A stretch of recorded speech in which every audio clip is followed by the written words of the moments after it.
The cockpit of the P-51 Mustang is a pressure cooker of high-octane fumes and freezing condensation. At 28,000 feet, the air is too thin to breathe and too cold to forgive. Somewhere below the contrails, the Ruhr Valley is a jagged landscape of smoke and steel. Crackle. The radio explodes. Bandits. High at 6 o'clock. Suddenly the precision arrives. It isn't a plane, it's a silver blur, an Me-262 jet, tearing through the sky at a speed that defies physics. The American pilot slams the throttle forward. The Rolls-Royce Merlin engine roars, a brutal mechanical scream of American muscle answering the call. In 1944, the sky wasn't just a battlefield, it was a laboratory of death. On one side, the most refined engineering the Third Reich could hallucinate. On the other, a tidal wave of mass-produced, heavy-hitting fury from Detroit and Wichita. The clouds are about to turn red. This is the year the world found out what happens when the unstoppable force of the new world hits the immovable wall of the old. This is the fight for the ceiling of the world. The silence at 30,000 feet is a lie. It is a thin, acoustic mask for the violent mechanical thrashing of a 2,000 horsepower engine clawing through the freezing void. Inside the cockpit of a P-51 Mustang, the pilot, barely 20 years old, feels the vibration in his teeth. His breath hitches in the oxygen mask, coming out as a rhythmic, metallic hiss. Below him, the cloud deck is a deceptive, blinding white sheet, but he knows what lies beneath. The flak valley of the Ruhr, where the German earth screams back at the sky with 1,000-pound steel shells. Suddenly, the horizon breaks. It's not a bird. It's not a cloud. It's a silhouette that shouldn't exist. A sleek, shark-like shape cuts through the formation of B-17s with a speed that makes the American machine guns look like they are firing in slow motion. This is the Messerschmitt Me-262, the pinnacle of German precision. It doesn't wobble, it doesn't struggle. It glides on a cushion of jet exhaust, a ghost of the future haunting the propeller-driven present.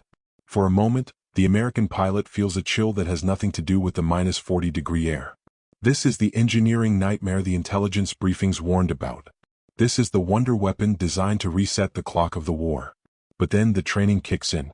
He slams the throttle into war emergency power. The Rolls-Royce Merlin engine behind him doesn't just hum, it snarls. This is American muscle. It is the product of 1,000 Detroit assembly lines, forged by women in bandanas and men too old to fight, all pouring their defiance into cylinders and pistons. The Mustang lurches forward, its airframe groaning under the G-force.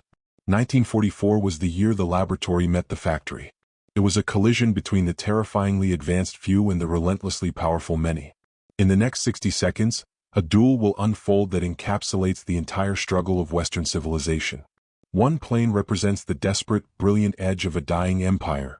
The other represents the inexhaustible, roaring heart of a rising superpower.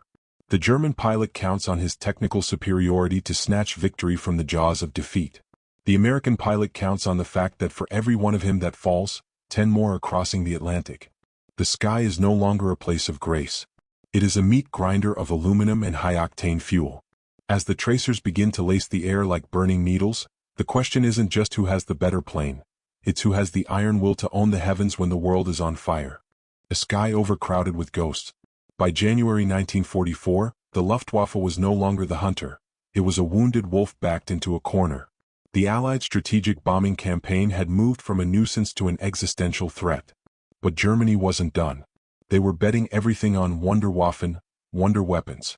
They believed that one German pilot in a masterpiece of engineering could negate 10 Americans in flying tractors. They were wrong. 2. Technical advantages, the heavyweights. The American muscle, P-47 and P-51. The P-47 Thunderbolt was a 5-ton sledgehammer.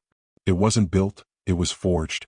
With 8.50 caliber machine guns, it didn't just shoot targets, it disintegrated them. Then came the P-51D.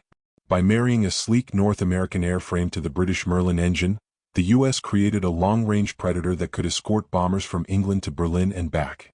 Its advantage wasn't just speed, it was endurance. The German precision Bf-109, Fw-190, and Me-262. The Messerschmitt Bf-109 was a scalpel, tiny, twitchy, and lethal in a climb.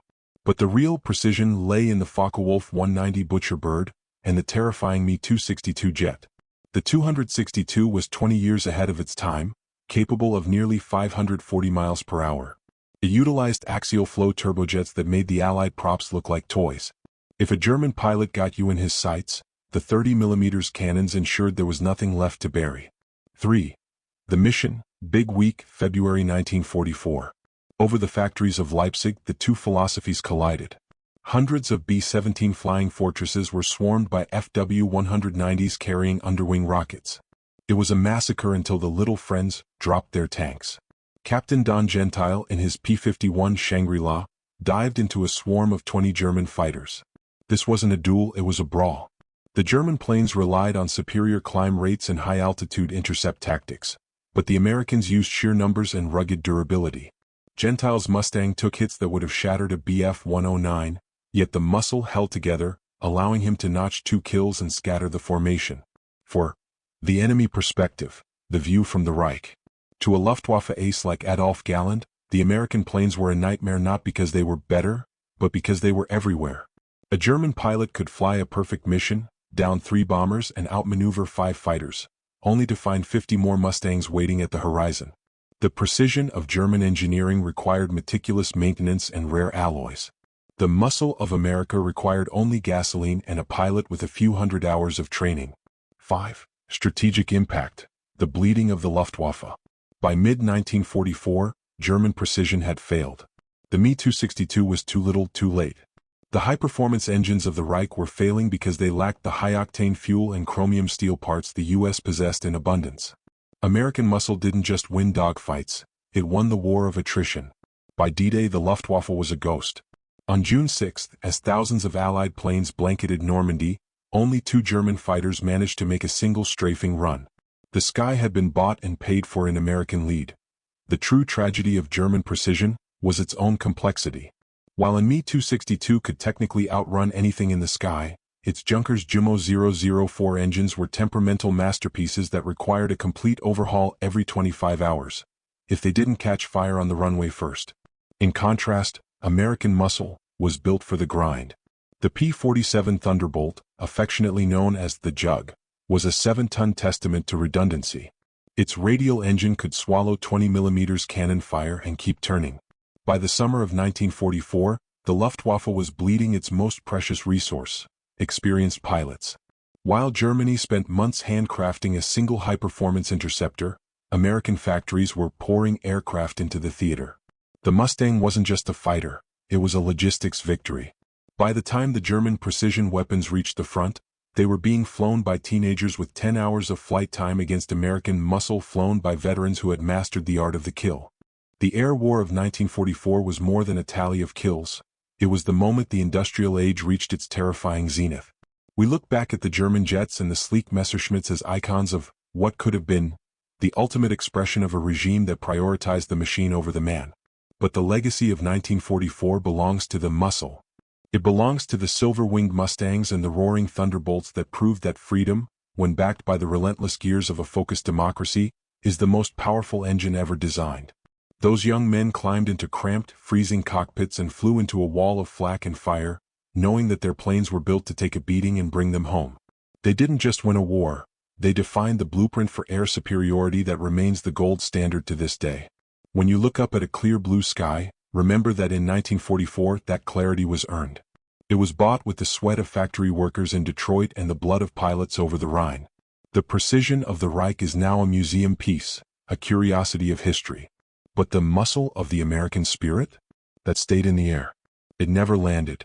The engines have gone silent and the smoke has cleared, but the shadows of the 8th Air Force still drift across the fields of Europe, a permanent reminder that the sky doesn't belong to the fastest or the most sophisticated.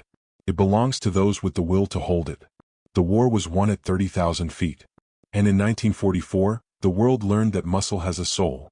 When the sun finally set on the smoking ruins of 1944, the verdict was written in the charred remains of the Luftwaffe's elite squadrons. We often obsess over the what-ifs. What if the Me-262 had been mass-produced earlier? What if the Ta-152 had intercepted every bomber stream? But history isn't written by what-ifs. It is written by the side that can endure the most punishment and return the favor with interest. The legacy of American muscle isn't found in a museum's sleek lines. It's found in the staggering statistics of 1944. It was the year the United States didn't just participate in the air war, it overwhelmed it. The Mustang and the Thunderbolt didn't need to be perfect machines, they needed to be unstoppable ones. They represented a philosophy that technology is only as good as the industrial heart beating behind it. As we look back from 2026, the roar of those Merlin engines still echoes in the DNA of modern aviation.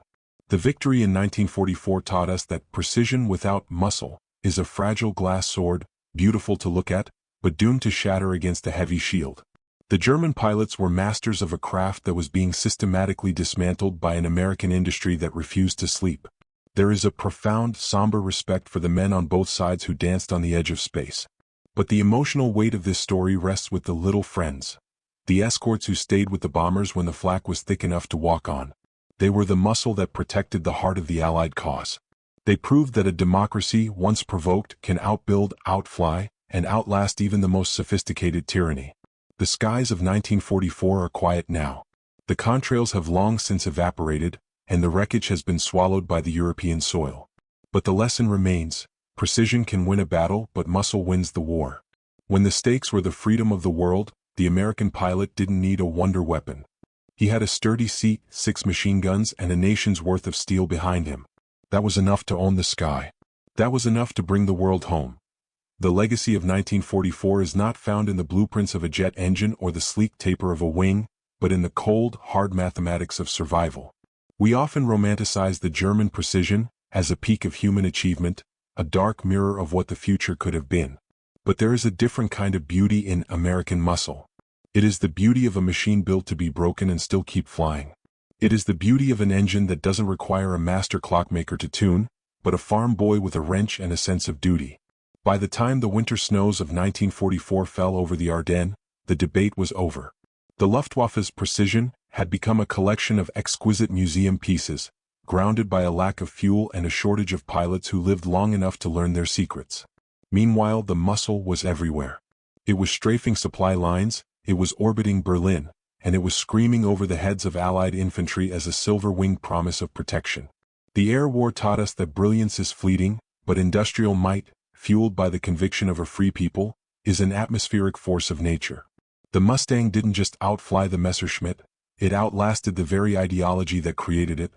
As the final shells were spent and the gun cameras stopped rolling, the high-altitude silence returned to Europe. It was a silence earned by the roar of the muscle, a silence that proved once and for all that when the world is at stake, the strongest heart always wins the sky.